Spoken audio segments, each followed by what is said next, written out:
क्या आप IAS की तैयारी कर रहे हैं और कोचिंग इंस्टीट्यूट्स को 2.5 लाख तक की फीस नहीं पे करना चाहते? अगर हाँ, तो 22,500 रुपए में घर बैठ के StudyIQ के पेनड्राइव कोर्स के साथ आप IAS की तैयारी कर सकते हैं।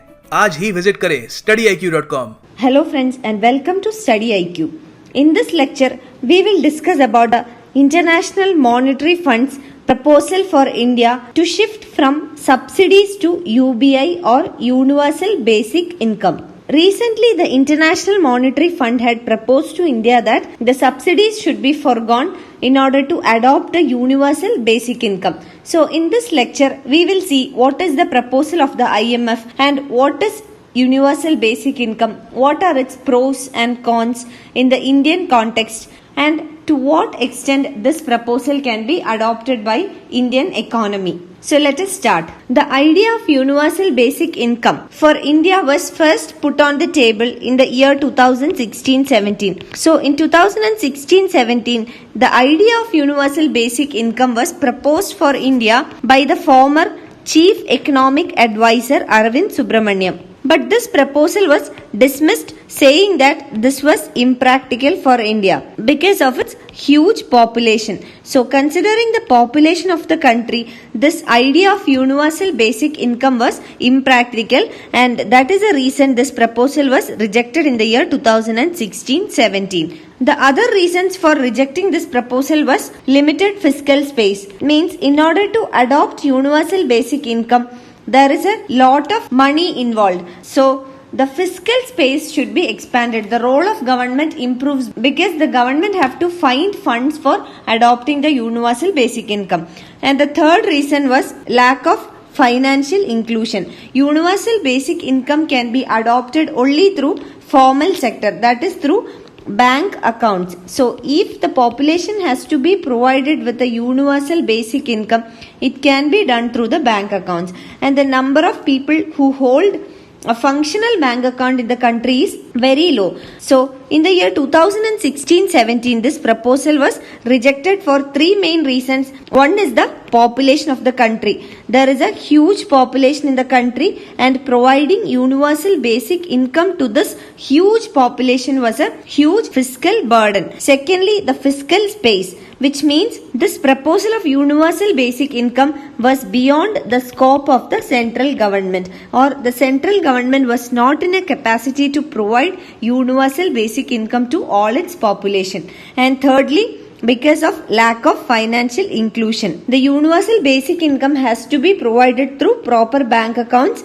and the number of people holding functional bank accounts were less. So these were the three main reasons for rejecting it. But now again in the year 2018, the International Monetary Fund has come up with a proposal that India should adopt universal basic income. According to the IMF study, it says that for a country like India, universal basic income would be effective in supporting the low income group. IMF also says that this idea of universal basic income is more efficient than the existing programs like the PDS, and it says especially with regard to PDS that this system is inefficient. So universal basic income would be an efficient program. Now let us see what is universal basic income. So under universal basic income, every individual receives unconditional uniform cash transfer. So every citizen in the country would be receiving a unconditional, without any conditions, like for example whether the person is a BPL card holder or an APL card holder, or his income is less than a threshold or more than a threshold. So there will be no conditions. It is unconditional. So every individual in the country would receive unconditional and uniform. Uniform means that the same cash transfer. So under universal basic income, a minimum income is guaranteed to every individual in the country. And secondly, this universal basic income would replace nearly 950 schemes and sub-schemes existing in the country. See, there is a lot number of schemes existing in the country, and this would be a better choice to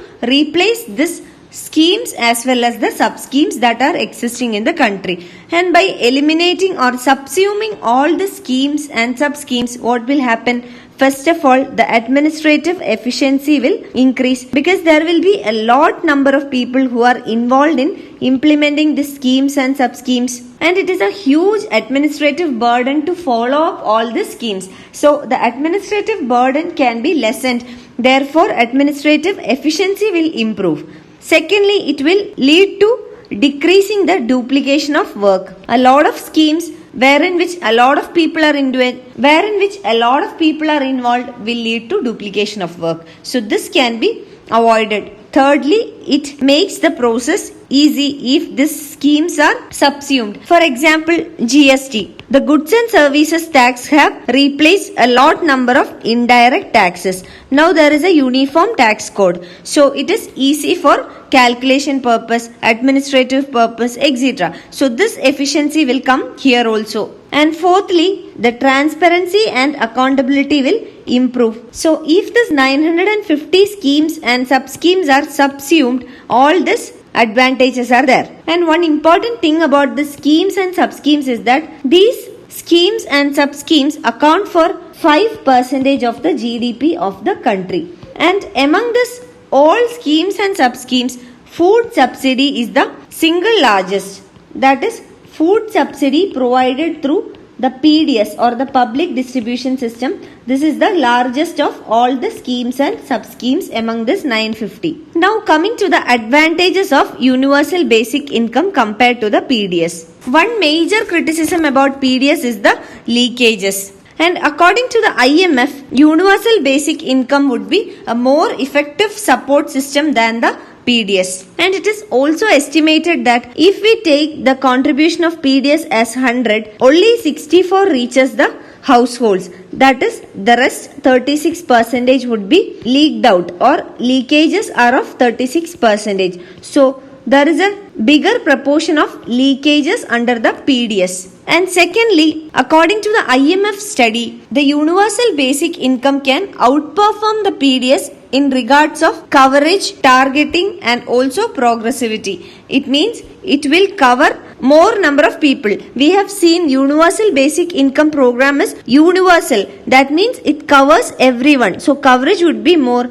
Targeting, because it is easy to target. Easy targeting is possible, and also it is progressive in nature. Another major advantage associated with the UBI is that public expenditure can be saved. What is meant by saving public expenditure? We have seen there are 950 schemes and sub-schemes existing. So who is the one who spends for all this? It is the government. So the spending of the government is known as public expenditure. So when the government spends money for public, it is public expenditure. If we shift to UBI from PDS or the existing subsidy scheme, the public expenditure can be saved. How? First of all, we have seen that the PDS is inefficient. So increasing the efficiency itself means cost saving. And secondly, the universal basic income has more reachability. It means that this is more productive or outcome producing than the existing program. So it means the outcome increases. And we have seen previously that currently out of every rupees 100 spent on PDS program, only rupees 64 reaches the households. And what about the rest 36 rupees? It is lost through leakages. So if we adopt the universal basic income, we can save this 36 rupees leakages. That means 36% savings. So the public expenditure can be saved at a 36%. And this savings on the public expenditure is equivalent to 55% increase in uniform transfer according to the IMF research. So this savings will lead to 55% of increase in the uniform transfer. Another major advantage is that the universal basic income is simpler to administer. The administration is very easy, especially because we have now Aadhaar. So almost every household in India has Aadhaar because most of the subsidies, government programs are linked with the Aadhaar. Even the mobile phones, the LPG connection, everything is linked with the Aadhaar and bank account. The bank account has to be linked with the Aadhaar. So because of availability of Aadhaar with the citizens of India, it is easy to administer. For example, the LPG subsidy program. The beneficiaries pay the market price of the LPG, but what happens? They receive the difference in price as direct bank transfer. So this method can be adopted here also under the universal basic income, and this will provide transparency and more accountability.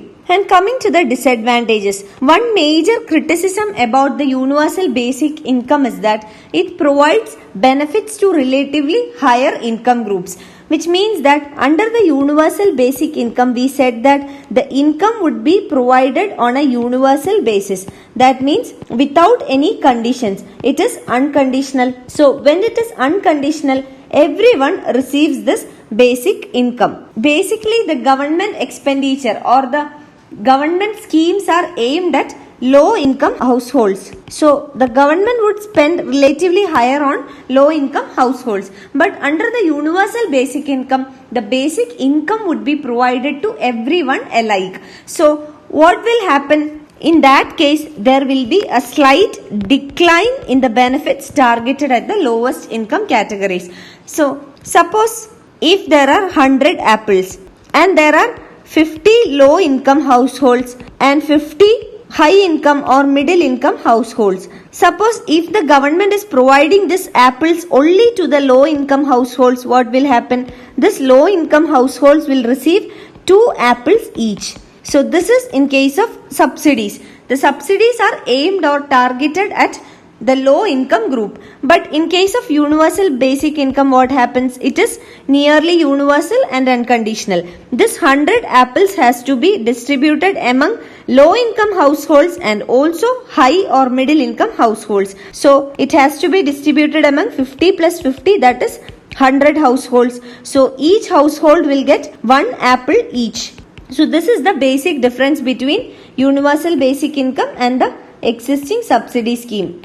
So the criticism is that because it is universal and unconditional, the benefits which should have been given to the low income households will go to high income or middle income households. So that is one major criticism of this program. And India is a developing country. We are not completely developed. So a country like India, which is still developing, cannot afford universal basic income because we cannot afford to give unconditional or universal income to all its citizens. So that is one criticism of this universal basic income. And in order to overcome this criticism, the IMF itself is coming out with a solution. What is that solution? It is quasi-UBI. That means semi-universal basic income. So according to the IMF study, it suggests that a basic income scheme which is not completely universal may work out. So under the quasi-UBI, the universal basic income program is not completely universal,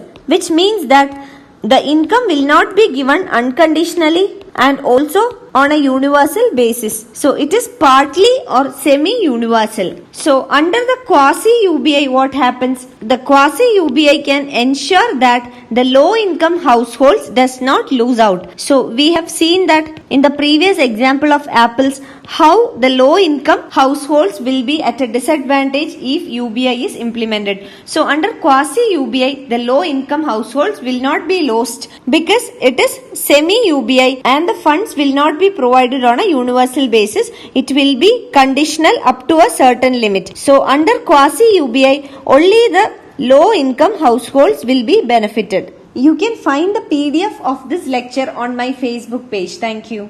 क्या आप IAS की तैयारी कर रहे हैं और coaching institutes को 2.5 लाख तक की फीस नहीं पे करना चाहते? अगर हाँ, तो 22,500 रुपए में घर बैठ के StudyIQ के पेन ड्राइव कोर्स के साथ आप IAS की तैयारी कर सकते हैं। आज ही विजिट करें studyIQ.com।